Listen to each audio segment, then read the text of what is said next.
नमस्कार, मैं हूं आपके साथ निलोफर अंसारी। आप देख रहे हैं समाचार 30 लाइव। आइए नजर डालते हैं आज की खास खबरों पर। पात्र मतदाता वोटर लिस्ट में नाम शामिल कराएं। उत्तर प्रदेश के जनपद हापुड़ के अधिकारी अभिषेक पांडे ने शुक्रवार को हापुड़ में कहा कि चुनाव आयोग के निर्देश पर जनपद हापुड़ की तीनों विधानसभाओं हापुड़, धौलाना व गढ़मुक्तेश्वर में निर्वाचन नामावलियों का विशेष प्रागर पुनरीक्षण अभियान चल रहा है। वह पूरी तरह स्वच्छ व निष्पक्ष है। जो भी व्यक्ति किसी भी विधानसभा क्षेत्र का मतदाता होने का अधिकारी है, उसका नाम मतदाता सूची में हर हाल में हो, और जिसका नाम मतदाता सूची नहीं होना चाहिए उसका नाम नहीं हो। इस सिलसिले में बीएलओ डोर टू डोर जाकर प्रपत्र दे रहे हैं और प्रपत्रों का संकलन कर रहे हैं। सभी मतदाता एसआईआर प्रपत्र भर दे। समाचार 30 लाइव के लिए हापुड़ से ओमवीर सिंह की रिपोर्ट। वहाँ पे उनका जो डुप्लीकेट एंट्री वो कट जाएगी। तो ये जो पूरी एसआईआर प्रक्रिया है, इन प्रश्नों का समाधान इसी में। किसी का 2 जगह नाम है, उसे पता नहीं है कि दूसरी जगह भी मेरा नाम है, तो भाई वो एक अच्छे और जिम्मेदार मतदाता और नागरिक की तरह एक जगह अपना फॉर्म जमा करेगा। दूसरी जगह पे जो त्रुटि चली आ रही है वो समाप्त हो जाएगी। जो भी इसी पे आरोप लगाए गए थे उसका समाधान ये है कि बहुत सारे जैसे उसमें दिखाया गया था एक नाम यहाँ है, एक देखिए राजनीतिक दल और राजनीतिक दलों से जुड़े लोग इस पूरी प्रक्रिया में बहुत इंपॉर्टेंट स्टेक होल्डर हैं। तो किसी भी प्रकार का उनका प्रश्न है उसका हम स्वागत करते हैं, लेकिन पूरे भरोसे के साथ और पूरे विश्वास के साथ मैं आपको ये कहना चाहूंगा कि जिस समस्या की ओर वो इशारा कर रहे हैं कि मान लीजिए किसी मतदाता को नहीं पता, किसी कारणवश उसका नाम 2 जगह है, उस समस्या का समाधान डीसी एसआईआर प्रक्रिया में ही मतदाता को मात्र एक जगह गणना प्रपत्र जो है वो वापस करना है, दूसरी जगह गणना प्रपत्र वापस नहीं करना है। इससे अपने आप दूसरी जगह पे नाम जो है उसका कैंसिल हो जाएगा।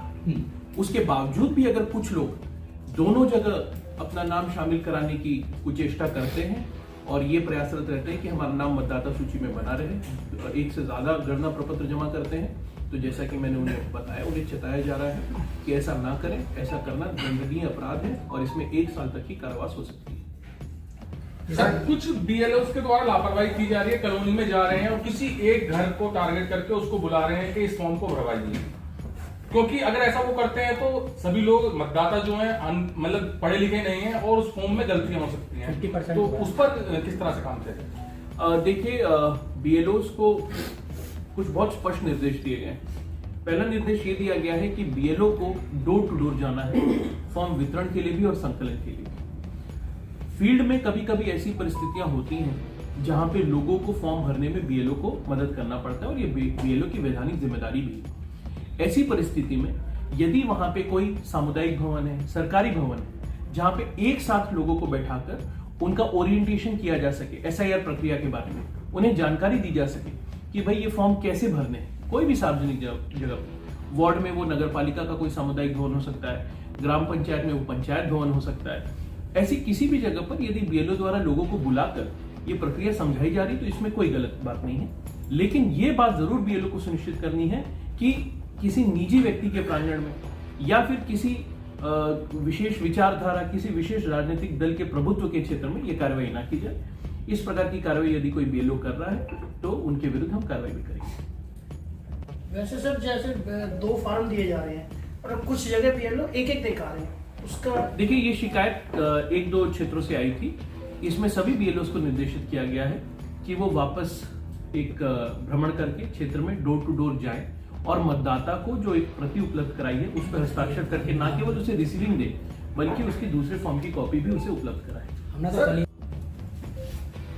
ये प्रश्न पूछा गया है कि कोई मतदाता अपना फॉर्म जो है बीएलओ को जमा कर दे रहा है, उसके बाद उसको कैसे पता चलेगा कि उसका नाम अंतरिम मतदाता सूची में है कि नहीं। देखिए, इसके लिए चुनाव आयोग ने मतदाता को गणना प्रपत्र की एक कॉपी रिसीविंग के तौर पर देने का प्रावधान बनाया है और नियम बहुत स्पष्ट है कि गणना प्रपत्र जो भी व्यक्ति वापस कर रहा है उसका नाम अंतरिम मतदाता सूची में हर हाल में शामिल किया जाएगा। फोन का मैसेज नहीं आया?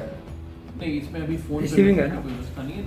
रिसीविंग की सर, यदि बीएलओ रिसीविंग नहीं देते तो उसकी शिकायत कहाँ करें? देखिए, इसके लिए आप संबंधित विधानसभा के जो ईआरओ हैं, एईआरओ हैं, बीएलओ के ऊपर सुपरवाइजर हैं, उनसे शिकायत कर सकते हैं। आप सीधे हमारे कार्यालय में शिकायत कर सकते हैं। निर्वाचन कार्यालय आपको पता है जनपद में स्थापित है, उसके नंबर्स की भी जानकारी प्रेषित की गई है। मैं फिर से आपके व्हाट्सएप ग्रुप पे नंबर्स को भी सर्कुलेट करा दे रहा हूँ, आप उस पर भी शिकायत करें। सर जैसे ज्यादातर बहुत कट जाती हैं जिन्हें फॉर्म नहीं मिल पा रहा है, तो वे क्या करेंगे? देखिए, गणना प्रपत्रों का वितरण जो हमारे पास सूचना उपलब्ध है, इस जनपद में लगभग 99.99% हो गया है। एक दो जगह से शिकायतें आई थी कि बीएलओ ने अपने पास जो है वो फॉर्म रखा हुआ है, उसका भी सत्यापन कराया गया, परंतु वो शिकायत सत्य नहीं पाई गई। आज फिर से एक जगह का शास्त्री नगर का अखबार में छपा हुआ है, तो तत्काल हमारे जो ईआरओ हैं वो स्वयं वहां पे मौके पे जाकर मतदाता से डोर टू डोर वेरिफिकेशन कर रही है। फिर भी अगर कहीं पर ये सूचना पाई जाती है कि बीएलओ द्वारा फॉर्म वितरित नहीं किया गया है, तो आप तत्काल सीधे मुझे बताएं, आप विधानसभा के जो ईआरओ है उनको बताएं, हर मतदाता तक हम ये फॉर्म पहुंचाएंगे।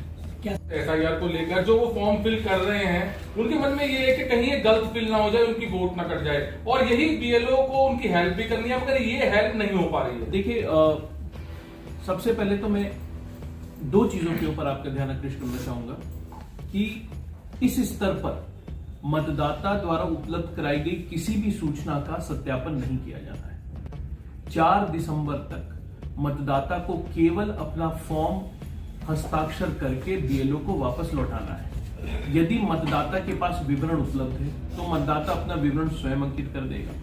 यदि मतदाता को विवरण अंकित करने में कुछ समस्या हो रही है तो बीएलओ की मदद से विवरण अंकित कर देगा। लेकिन मान लीजिए किसी परिस्थिति में मतदाता स्वयं भी और बीएलओ की मदद से भी अपना विवरण अंकित नहीं कर पा रहा है, तो ऐसी परिस्थिति में उसे मात्र अपना हस्ताक्षर करके फॉर्म बीएलओ को वापस कर देना है। जिस भी मतदाता ने अपना गणना प्रपत्र बीएलओ को हस्ताक्षर युक्त वापस कर दिया, उस मतदाता का नाम अंतरिम मतदाता सूची में शामिल हो जाएगा। अंतरिम मतदाता सूची में नाम शामिल होने के बाद चुनाव आयोग द्वारा यह अधिकार, पूछताछ का अधिकार, मात्र ईआरओ और एईआरओ को दिया गया है। मान लीजिए आज के दिन में किसी के पास कोई महत्वपूर्ण दस्तावेज नहीं है, उन्हें वो दस्तावेज चुनाव आयोग को देने भी नहीं है।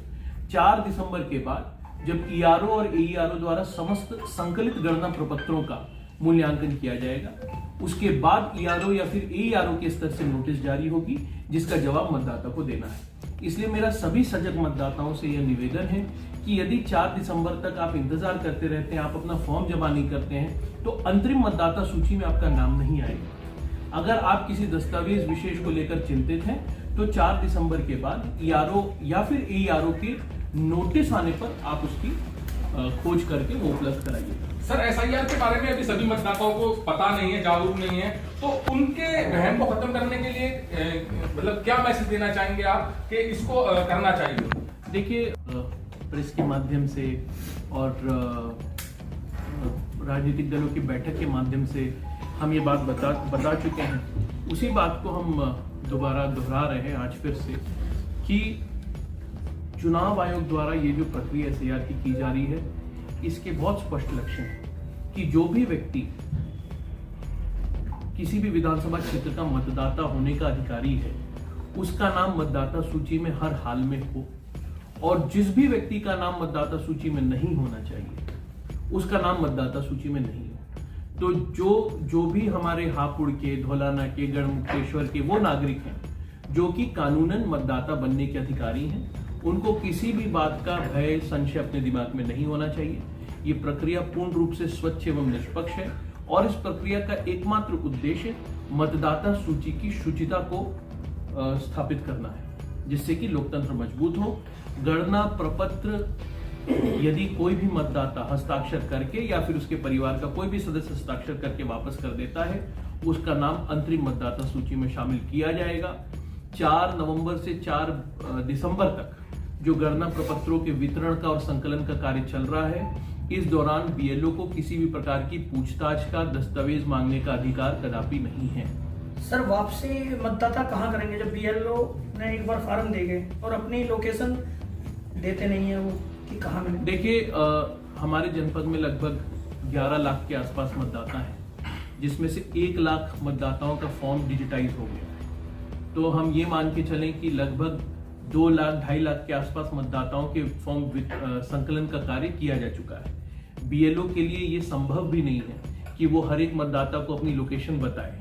जिस प्रकार से वितरण के समय बीएलओ डोर टू डोर जाकर वितरण का कार्य किए थे, उसी प्रकार संकलन का कार्य भी डोर टू डोर चल रहा है। जहां तक आपके प्रश्न की बात है, हो सकता है, मैं इस बात को नकार नहीं रहा हूं कि हो सकता है कि कुछ बीएलओज जो हैं वो उस गति से काम ना कर रहे हों, लेकिन उसकी हमारे द्वारा और संबंधित विधानसभा के ईआरओ और एईआरओ द्वारा सतत समीक्षा की जा रही है और मैं आश्वस्त करता हूं कि बीएलओ डोर टू डोर जाएंगे।